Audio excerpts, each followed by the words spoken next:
ಪ್ರಿಯರಾದವರೇ, ಯೇಸುಕ್ರಿಸ್ತನ ನಾಮದಲ್ಲಿ ನಿಮಗೆ ನನ್ನ ಪ್ರೀತಿಯ ವಂದನೆಗಳು. ಚೆನ್ನಾಗಿದ್ದೀರಾ? ಸೌಖ್ಯವಾಗಿದ್ದೀರಾ?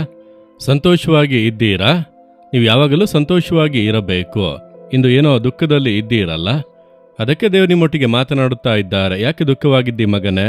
ಯಾಕೆ ದುಃಖವಾಗಿದ್ದಿ ಮಗಳೇ ಎಂಬುದಾಗಿ ದೇವರು ಕೇಳುತ್ತಾರೆ. ಭಯಪಡಬೇಡ, ನಾನು ನಿನ್ನ ಸಂಗಡ ಇದ್ದೇನಲ್ಲ ಎಂದು ದೇವರು ಹೇಳುತ್ತಾ ಇದ್ದಾರೆ. ದೇವರು ಸಂಗಡ ಇದ್ದರೆ ನಮಗೆ ಭಯ ಇಲ್ಲ, ಕಳವಳ ಇಲ್ಲ, ಯಾವುದರ ಕುರಿತಾಗಿಯೂ ಅಂಗಲಾಚಬೇಕಾಗಿಲ್ಲ. ಸತ್ಯವೇದದಲ್ಲಿ 23ನೇ ಕೀರ್ತನೆ ಅನ್ನುವುದು ಬಹಳ ವಿಶೇಷವಾದದ್ದು. ಅದು ಯೆಹೋವನು ನನಗೆ ಕುರುಬನು ಎಂಬುದಾಗಿ ಆರಂಭವಾಗುತ್ತದೆ. ಭೂಮಿ ಆಕಾಶಗಳನ್ನುಂಟು ಮಾಡಿದಂಥ ಕರ್ತನು ನನ್ನ ಕುರುಬನು, ನಾನು ಆತನ ಕೈಯೊಳಗಿನ ಕುರಿಯಂತೆ. ಅಂದರೆ ಆತನು ನನ್ನನ್ನು ನಡೆಸುವನು, ಪೋಷಿಸುವನು, ಕಾಪಾಡುವನು ಎಂಬುದಾಗಿ ಕರ್ತನನ್ನು ಕುರುಬನಾಗಿಯೂ ನಮ್ಮನ್ನು ಕುರಿಗಳ ಹಾಗೆಯೂ ವರ್ಣಿಸಿ ಹೇಳಲ್ಪಟ್ಟಿರುವುದು. ಕೆಲವರು ಹೇಳುತ್ತಾರೆ, ಯೇಸು ಲೋಕದಲ್ಲಿ ಇರುವಾಗ ಕುರಿಗಳನ್ನು ಮೇಯಿಸಿದನು ಎಂದು. ಕುರಿಗಳನ್ನೆಲ್ಲ ಮೇಯಿಸಲಿಲ್ಲ. ಆತನು ತನ್ನನ್ನು ಒಳ್ಳೆಯ ಕುರುಬನಾಗಿ ಪ್ರಕಟಿಸಿದನು. ನಾನೇ ಒಳ್ಳೆಯ ಕುರುಬನು ಎಂಬುದಾಗಿ ಹೇಳಿದ್ದರಿಂದ ಕುರಿಗಳನ್ನು ಮೇಯಿಸುವಾಗ ಕುರುಬನು ಯಾವ ರೀತಿಯಾಗಿ ಕುರಿಗಳನ್ನು ಮೇಯಿಸುತ್ತಾನೋ ಆ ರೀತಿ ನಾನು ನಿಮಗೆ ಒಳ್ಳೆಯ ಕುರುಬನಾಗಿ ಇರುತ್ತೇನೆ ಎಂದು ಹೇಳಿದನೇ ಹೊರತು ಯೇಸು ಲೋಕದಲ್ಲಿ ಇರುವಾಗ ಕುರಿಗಳನ್ನೆಲ್ಲ ಮೇಯಿಸಲಿಲ್ಲ. ತಪ್ಪಾಗಿ ತಿಳಿದುಕೊಳ್ಳಬೇಡಿ. ಯೆಹೋವನು ನನಗೆ ಕುರುಬನು ಎಂಬುದಾಗಿ ದಾವೀದನು ಒಂದು ಕಾಲದಲ್ಲಿ ಕುರಿಗಳನ್ನು ಮೇಯಿಸುತ್ತಾ ಇದ್ದ. ತನಗೂ ಕುರಿಗಳಿಗೂ ಇದ್ದಂಥ ಸಂಬಂಧವನ್ನು ನೋಡಿಯೇ ಕರ್ತನು ನನಗೆ ಕುರುಬನಾಗಿ ಇದ್ದಾನೆ, ನಾನಾತನ ಮಂದೆಯಲ್ಲಿರುವಂಥ ಕುರಿಯ ಹಾಗೆ ಇದ್ದೇನೆಂದು ಹೇಳುತ್ತಾನೆ. ಅದರಲ್ಲಿ ಒಂದು ವಾಕ್ಯವನ್ನು ನೋಡಿರೆ, 4ನೇ ವಾಕ್ಯ, ನೀನು ಹತ್ತಿರವಿರುವುದರಿಂದ ಕೇಡಿಗೆ ಹೆದರೆನು, ನಿನ್ನ ದೊಣ್ಣೆಯು ನಿನ್ನ ಕೋಲು ನನಗೆ ಧೈರ್ಯ ಕೊಡುತ್ತವೆ. ಒಂದು ಅದ್ಭುತವಾದ ಮಾತು. ದೇವರೇ, ನೀವು ನನ್ನ ಹತ್ತಿರ ಇದ್ದೀರಿ. ಕುರುಬನು ಇಸ್ರೇಲ್ ದೇಶದಲ್ಲಿ ಕುರಿಗಳನ್ನು ಮೇಯಿಸುವಂಥ ಕುರುಬರನ್ನು ಹೆಚ್ಚಾಗಿ ನೋಡಬಹುದು. ದಾವೀದನು ಕೂಡ ಆ ರೀತಿಯಾಗಿ ಇದ್ದನು. ಅವನ ಕೈ ಕೆಳಗೆ ಅನೇಕ ಕುರಿಗಳು ಇದ್ದವು. ಕುರಿಗಳು ಒಂಟಿಯಾಗಿ ತಾವೇ ಎಲ್ಲಿಗೂ ಹೋಗುವುದಿಲ್ಲ, ಕುರುಬನು ಜೊತೆಗೆ ಇರುವನು. ಕುರುಬನು ಮುಂದೆ ಹೋಗುವಾಗ ಕುರಿಗಳು ಕುರುಬನನ್ನು ಹಿಂಬಾಲಿಸಿಕೊಂಡು ಹೋಗುತ್ತವೆ. ಅಂದರೆ ದೇವರೇ, ನೀವು ನನ್ನ ಹತ್ತಿರ ಇದ್ದೀರಿ ಎಂದರೆ ಏನರ್ಥ? ಕುರಿಗಳನ್ನು ಬಿಟ್ಟು ಅಗಲದೆ ಕುರುಬನು ಯಾವಾಗಲೂ ಜೊತೆಯಲ್ಲೇ ಇರುವ ಹಾಗೆ ಕರ್ತನು ನನ್ನ ಸಂಗಡ ನನಗೊಬ್ಬ ಒಳ್ಳೆ ಕುರುಬನಾಗಿ ಇದ್ದಾನೆ. ಕುರುಬನು ಜೊತೆಗೆ ಹೋಗುವಾಗ ಕುರಿಗಳು ಯಾವುದರ ಬಗ್ಗೆಯೂ ಚಿಂತಿಸುವುದೇ ಇಲ್ಲ. ಇಂದು ನಾನು ಏನು ತಿನ್ನುವುದು, ಒಂದು ವೇಳೆ ಸಿಂಹವೋ ಕರಡಿಯೋ ಮುಂದೆ ಬಂದರೆ ನನ್ನನ್ನು ಯಾರು ಕಾಪಾಡುತ್ತಾರೆ? ಭಯಪಡುತ್ತದ, ಚಿಂತಿಸುವುದೇ ಇಲ್ಲ. ಆ ಕುರಿಗಳಿಗೆ ಏನು ನಂಬಿಕೆ? ಕುರುಬನು ಮುಂದಾಗಿ ಹೋಗುತ್ತಾನೆ, ಹುಲ್ಲುಗಾವಲುಗಳಲ್ಲಿ ತಂಗಿಸುತ್ತಾನೆ, ವಿಶ್ರಾಂತಿಕರವಾದ ನೀರುಗಳ ಬಳಿಗೆ ಬರಮಾಡುತ್ತಾನೆ. ಆಪತ್ತುಗಳು ಬಂದರೂ ನನ್ನನ್ನು ಕಾಪಾಡುವನು. ಆ ರೀತಿಯಾಗಿಯೇ ಈ ಕುರಿಗಳು ಕುರುಬನನ್ನು ಆಶ್ರಯಿಸಿಕೊಂಡಿರುವುದು.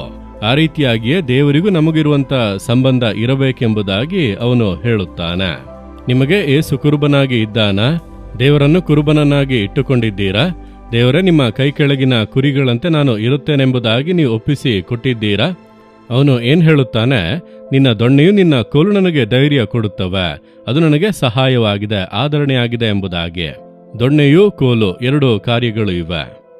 ನಾನು ಈ ಕುರುಬರು ಕುರಿಗಳನ್ನು ಮೇಯಿಸುವುದಕ್ಕೆ ಕರೆದುಕೊಂಡು ಹೋಗುವಾಗ ಸೂಕ್ಷ್ಮವಾಗಿ ಗಮನಿಸುವೆ. ನಾನು ಕಾಡಿನ ಭಾಗದಲ್ಲಿ ಪ್ರಾರ್ಥಿಸುವುದಕ್ಕೆ ಹೋಗುವಾಗ ಆ ಬೆಟ್ಟ ಪ್ರದೇಶಗಳಲ್ಲಿ ಕುರಿಗಳನ್ನು ಮೇಯಿಸುವಂಥ ಕುರುಬರನ್ನು ಸೂಕ್ಷ್ಮವಾಗಿ ಗಮನಿಸಿದ್ದೇನೆ. ಆ ಕುರುಬನ ಕೈಯಲ್ಲಿ ಒಂದು ಕೋಲಿರುತ್ತದೆ, ಒಂದು ದೊಡ್ಡ ಒಂದು ಕೋಲು. ಅದರ ತುದಿ ಹೀಗೆ ಬಾಗಿರುತ್ತದೆ.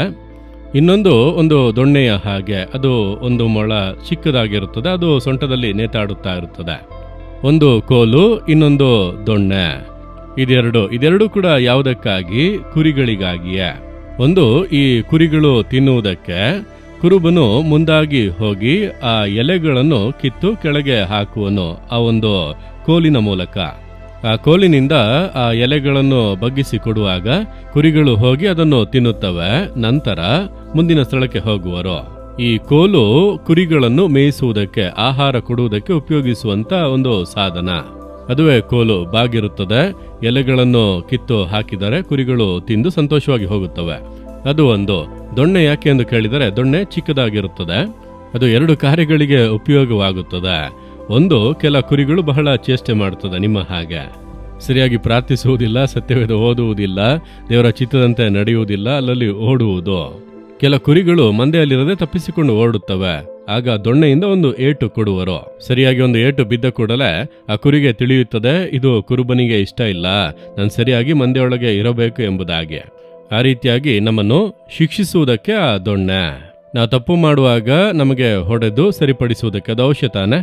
ಅದು ನಮ್ಮ ಸುರಕ್ಷತೆಗೆ ತಾನೆ. ದಾರಿ ತಪ್ಪಿ ಹೋದರೆ ಸಿಂಹದ ಬಾಯಿಗೋ ಕರಡಿಯ ಬಾಯಿಗೋ ಸಿಲುಕಿ ನಾವು ನಾಶವಾಗುತ್ತೇವಲ್ಲವ.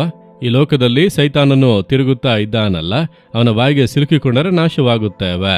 ಆದ್ದರಿಂದ ದೊಣ್ಣೆಯಿಂದ ಸರಿಪಡಿಸುವುದು ಎರಡನೆಯ ಮುಖ್ಯವಾದ ಕಾರ್ಯ ಏನು ಗೊತ್ತಾ? ಆ ದೊಣ್ಣೆಯು ಸುರಕ್ಷತೆಯ ದೊಣ್ಣೆ. ಒಂದು ಕರಡಿ ಅಥವಾ ಸಿಂಹ ಬಂದರೆ ಆ ದೊಣ್ಣೆಯಿಂದ ಅದನ್ನು ಹೊಡೆದು ಅದನ್ನೆಲ್ಲ ಓಡಿಸಿ ಅವನು ಕಾಪಾಡುವನು.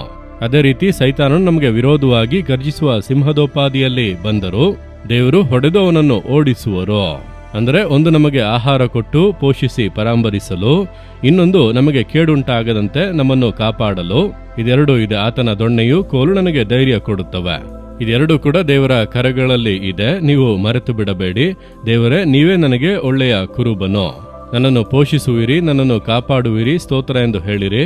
ಸಂತೋಷವಾಗಿರಬಹುದು. ಈ ದಿನದಲ್ಲಿ ಕೂಡ ಆತ ನಿಮ್ಮ ಎಲ್ಲ ಅವಶ್ಯಕತೆಗಳನ್ನು ಸಂಧಿಸುವನು.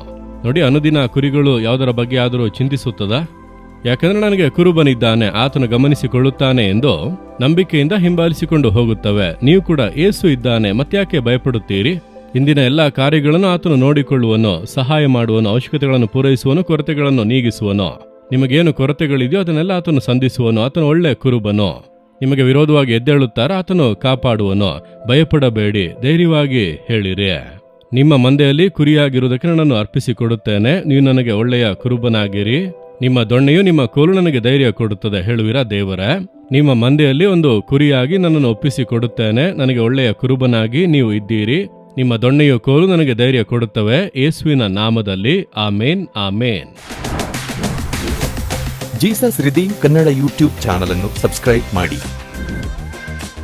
ಸಬ್ಸ್ಕ್ರೈಬ್ ಬಟನ್ ಕ್ಲಿಕ್ ಮಾಡಿ ಮತ್ತು ಬೆಲ್ ಬಟನ್ ಒತ್ತಿ. ಅನುದಿನ ಕಾರ್ಯಕ್ರಮದ ಮಾಹಿತಿ ಪಡೆಯಿರಿ.